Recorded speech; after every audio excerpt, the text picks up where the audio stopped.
Thursday afternoon last வீடியோவில் வந்துட்டு நாங்கள் இந்த ட்ரீயை வெட்டுறோம் அப்படின்னு சொல்லியிருந்தேன். நிறைய பேர் வந்துட்டு வெட்டாதீங்க, ஏன் வெட்டுறீங்கன்னு கேட்டிருந்தீங்க. இது வந்துட்டு இங்கே பக்கத்துலேயே உள்ளே வந்துட்டு தொட்டி இருக்குதுங்க, கீழே நிலத்தொட்டி இருக்குது. ஸோ அந்த தொட்டிக்குள்ளே ஃபுல்லாக வேர் போய் தண்ணி ஃபுல்லாக குடிச்சிருச்சுங்க. ஸோ தொட்டியில் சுத்தமாக தண்ணியே நிற்க மாட்டேங்குது.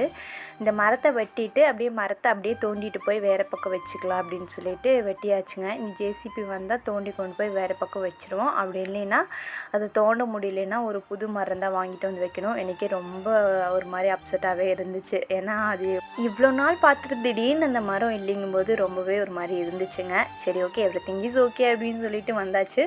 இங்கே வந்துட்டு மாட்டுக்காக மாட்டுச்சாலை போட்டுட்டு இருந்தாங்க.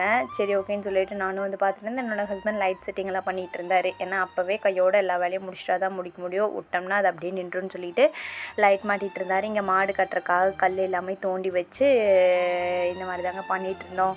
என்னோடய ரொட்டீன் பார்த்துட்டிங்கன்னா டெய்லியும் ஒரே மாதிரியெல்லாம் இருக்காதுங்க. ஒவ்வொரு நாள் ஒவ்வொரு மாதிரி இருக்கும். ஒரு நாள் ரெஸ்ட் இருக்கும், ஒரு நாள் சுத்தமாக ரெஸ்ட்டே இருக்காது. அப்படி தான் போயிட்டுருக்கும். அன்றைக்கி டேயில் எனக்கு வந்துட்டு கழுத்து சுளிக்கிருச்சுங்க. இப்படின்னு சைடில் தான் திரும்பி பார்த்துட்டு இருந்தேன். இப்போ கொஞ்சம் பரவாயில்ல, சரியாயிடுச்சு. அதுக்கு மதியம் சாப்பாட்டுக்கு பருப்பு ரசம் பொரியல் எல்லாமே இருந்துச்சு. அது கூட கொஞ்சம் ஆம்லேட் போட்டு சாப்பிட்லாம் அப்படின்னு சொல்லிட்டு ப்ரெட்டு வீட்டில் நிறையவே இருந்துச்சுங்க. என்னோடய ஹஸ்பண்ட் ப்ரெட் ஆம்லேட் போடுறேன்னு சொன்னார். சரி, ஓகே, எனக்கு ஒரு ஆம்லேட் போட்டு கொடுங்க அப்படின்னு சொன்னால் போட்டு கொடுத்துருந்தாருங்க.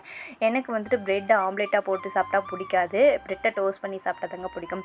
காட்டுக்குள்ளே அதுக்கப்புறமா வெங்காயம் எடுத்துகிட்டு இருந்தாங்க. சரி, ஓகேன்னு ஒரு ரவுண்ட் போய் பார்த்துட்டு வரலான்னு சொல்லிட்டு அவர் வந்துட்டு குட்டியை பார்த்துட்டு இருந்தார். நான் எப்படி இருக்குது வெங்காயமெல்லாம்னு சொல்லிட்டு பார்க்குறதுக்காக வந்திருந்தேன்.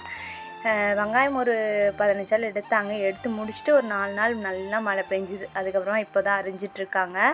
அரிஞ்சிட்டு கொடுத்தா ஒரு வழியாக அந்த வேலையெல்லாமே முடிஞ்சிருங்க.